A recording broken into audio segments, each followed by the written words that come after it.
Powerful और भ्रष्ट लोग पूछ रहे हैं कि एजेंसियां उन पर एक्शन क्यों ले रही है।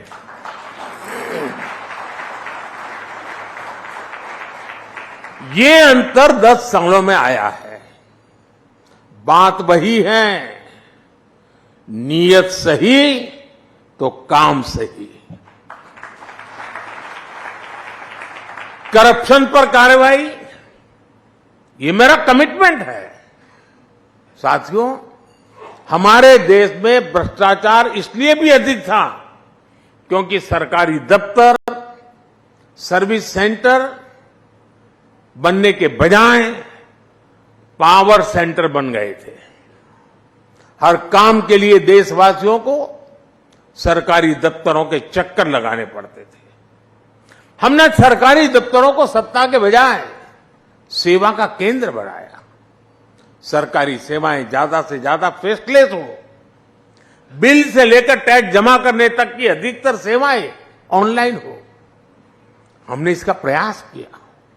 आज सरकार की ज्यादातर खरीद जेम पोर्टल के माध्यम से होती है। आज सरकार के टेंडर ऑनलाइन होते हैं। आप याद करिए, 2G जैसी सामान्य सुविधा के लिए पहले की सरकार में कितना बड़ा भ्रष्टाचार हुआ। अगर उस दौर में 5G आता तो पता नहीं ये क्या क्या करते। साथियों, पहले के समय में भ्रष्टाचारी बहुत दिमागी तिकड़म लगाते थे।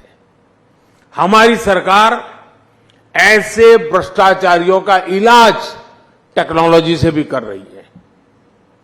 आज भ्रष्टाचारियों की धरपकड़ आसान हुई है। आज मनी ट्रेल को छुपाना और कैश को छुपाना दोनों मुश्किल होते जा रहे हैं। और इसलिए कभी किसी सरकारी बाबू के घर से, बिस्तर से, दीवारों से नोटों की गड्डियां निकलती हैं। कभी किसी कांग्रेस के सांसद के घर से सैकड़ों करोड़ के नोटों के ढेर निकलते हैं। कभी किसी टीएमसी के मंत्री के घर से नोटों के ढेर निकलते हैं। इसलिए चारों तरफ बौखलाहट नजर आती है, बिलबिलाए हुए हैं। और ये सब होता क्यों है? बात वही है, नीयत सही तो काम सही।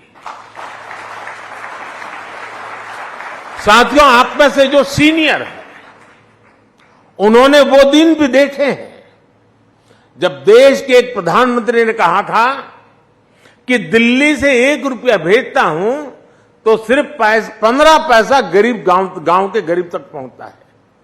यानी सरकारी खजाने से पैसा निकल रहा था लेकिन वो किसी और की जेब में जा रहा था। ये ऐसा भ्रष्टाचार था जो सीधे सामान्य जन को प्रभावित करता था। मनरेगा का पैसा सरकारी खजाने से निकलता था लेकिन मजदूर को मजदूरी नहीं मिलती थी।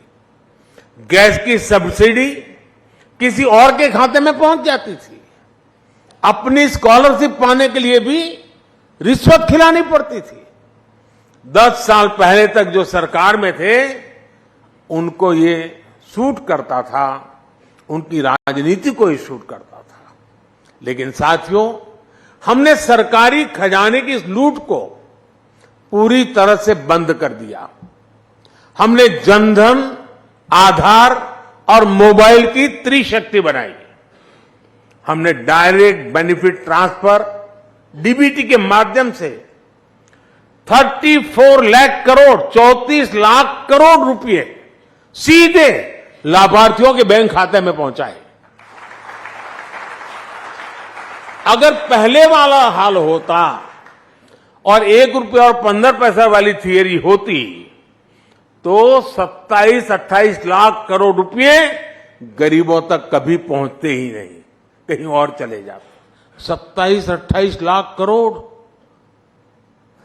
अलग अलग योजनाओं के करीब 10 करोड़ फर्जी लाभार्थी वो लोग जिनका कभी जन्म नहीं हुआ था, लेकिन कागजों पर वो जिंदा थे, योजनाओं के हकदार बन गए थे। हमने ऐसे 10 करोड़ फर्जी नाम हटाए हैं। इसका मतलब उसका बेनिफिट लेने वाले लोग क्या मोदी का जय जयकार करेंगे क्या?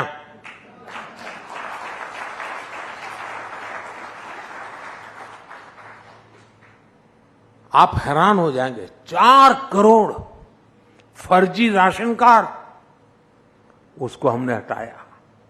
आप कल्पना कीजिए ये कितना बड़ा घोटाला था, गरीबों का कितना बड़ा हक मारा जा रहा था।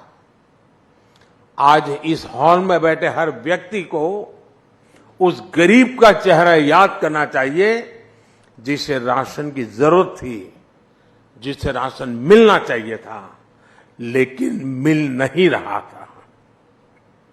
वो गरीब सरकार को कोसता था, अपनी किस्मत को कोसता था। आज हमारी सरकार में उसी गरीब को 1 नेशन 1 राशन कार्ड मिला है।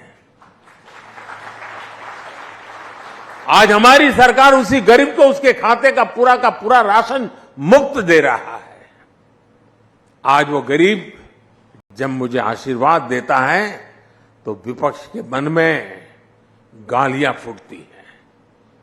मेरे लिए भी गालियां, वो गरीब मुझे आशीर्वाद देता है इसलिए उस गरीब को भी गालियां, लेकिन गालियों से कोई फर्क नहीं पड़ेगा। देश ने तो मन बना ही लिया है। फिर एक बार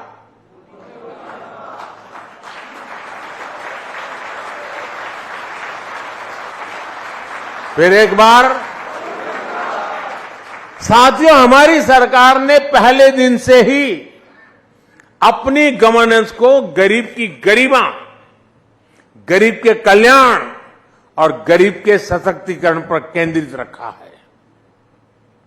खुले में शौच करना, सड़क पर सोना, गंदा पानी पीना, धुएं में जीवन बिताना, अंधेरे में रहना, ये जीवन कोई शौक से नहीं जीता था।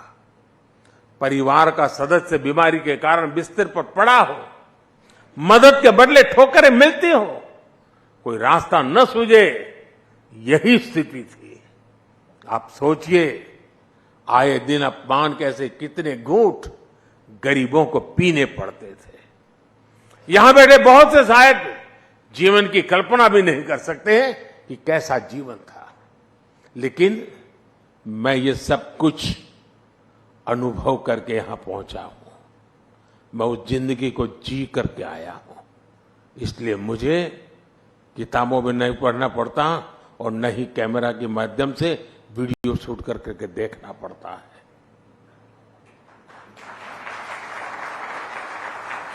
और इसलिए हमारी सरकार की जितनी भी फ्लैगशिप योजना है, उनमें आपको गरीब के, सामान्य जन के इस दुख दर्द का भी इलाज मिलेगा। जिसको किसी ने नहीं पूछा, उसको मोदी ने पूजा है।